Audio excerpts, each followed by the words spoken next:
A10 nail extension நம்ம இன்னைக்கு என்ன பார்க்க போறோம்னா பில்டர் ஜெல் எக்ஸ்டென்ஷன் தான் பார்க்க போறோம். பில்டர் ஜெல் எக்ஸ்டென்ஷன்ல நான் இன்னைக்கு யூஸ் பண்ண போறது நெயில் இன்டர்நேஷனல் பிராண்டு. பட் நீங்க இதுல IBDன்னு ஒரு பிராண்ட் இருக்கு, அதுவும் இதை விட சூப்பரா இருக்கும். லோ காஸ்ட்லி பெஸ்ட் ரிசல்ட் தரும். ஓகே, ஃபர்ஸ்ட் இப்ப கஸ்டமர் ஹேண்ட் வந்து ஆஸ் யூஷுவல் நம்ம கீழ் வாட்டத்துல புடிச்சிக்கணும். டவுன்வர்ட்ஸ்ல புடிச்சிட்டு நம்ம அந்த கியூட்டிக்கல் கிளீனிங் நம்ம எப்பயும் பண்ற அந்த 8 ஸ்டெப்ஸ் வந்து பண்ணிக்கணும். அந்த ஷைன் ரிமூவ் பண்ணிட்டு நல்லா அந்த டிப் வச்சு நம்ம நல்லா அழுத்தி பிடிச்சி அதை ஒட்டிக்கணும். ஒட்டி முடிச்சதுக்கு டிப்பையும் நம்ம நெய்லையும் மட்டமாக்கணும். சேம் ஆக்கிட்டு அதையும் வந்து நம்ம ஃபைலர் வச்சு நீட்டா கிளீன் பண்ணி எடுத்துக்கணும். ஓகேங்களா? அதுக்கப்புறம் பாத்தீங்கன்னா நம்ம ஆஸ் யூஷுவல் பேஸ் கோட் போடுவோம்.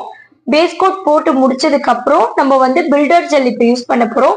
பில்டர் ஜெல் எப்படி யூஸ் பண்ணணும்னா, இதுல நான் டார்க் பிங்க் யூஸ் பண்றேன். நீங்க வந்து பீச் கலர் இல்ல கிளியர் ஒயிட்லாம் வந்து பெஸ்ட் ஆர்ட் பண்றதுக்கு.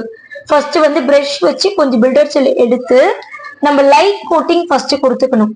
ஓகேங்களா? எடுத்த உடனே வந்து நிறைய போட்டு இது பண்ணிடக்கூடாது.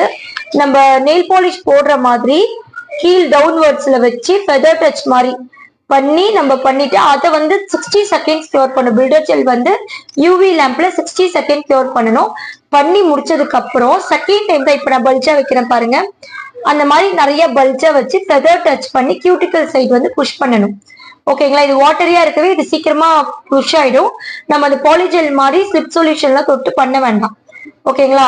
புஷ் ஆனதுக்கு அப்புறம் அதை நீட்டா வச்சுட்டு அதுக்கப்புறம் இது எடுத்துட்டு போய் 60 செகண்ட் வந்து யூவி லேம்ப்ல கியூர் பண்ணணும்.